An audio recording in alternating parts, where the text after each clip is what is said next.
Қазақша сөйле, өзіңнен баста. Болашақ корпоративтік қоры. Жоба демеушісі BI Group инвестициялық құрылыс компаниясы.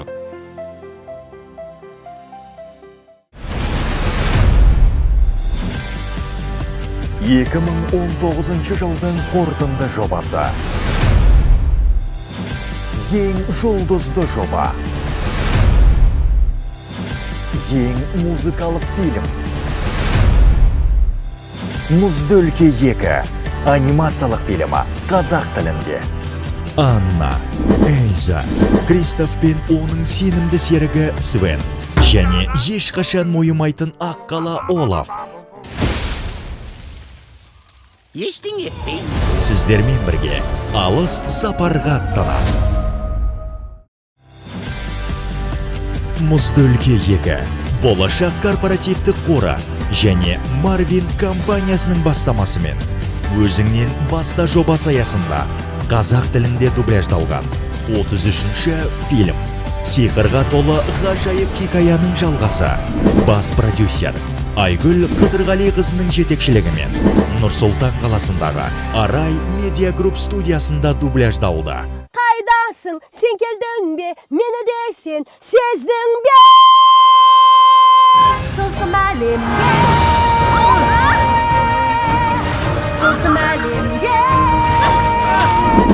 Фильмді сапалы әрі шынайы дубляждауда студия директоры Алмас Болатұлының, дубляж режиссері, дыбыс режиссері, мәтін аудармашысы, мәтін редакторы, мәтін үйлестірушісі, ақын,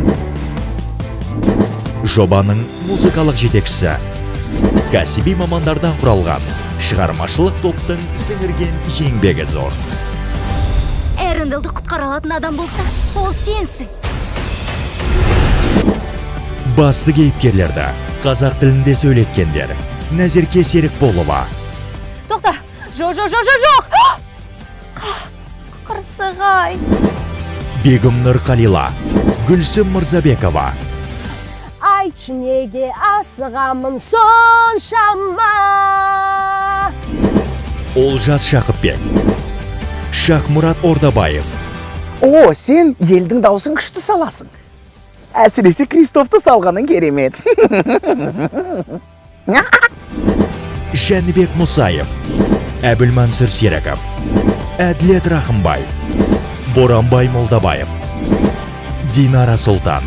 Тербей шырқап ән салады.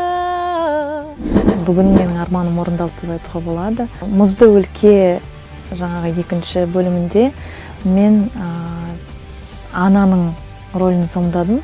Қайсы туынды болмасын, оған біз өзіміз ерекше. Өзімізден, қазақ тілімізден бір ерекшелік қосуға тырысамыз. Сол сияқты дәл осы жобаға да біз өз тарапымыздан шығармашылық ұжыммен бір-екі Абай атамыздың өлеңдерінен үзінді сөздер қостық. Фильмді қазақ тілінде дубляждауға жалпы 50-ден астам актер қатысты. Сондай-ақ көпшілік сахналарды дыбыстаған актерлар мен хор әншілері де бар. Махаббат пен мейірімге толы анимациялық фильмді қазақ тілінде қарсы алыңыздар.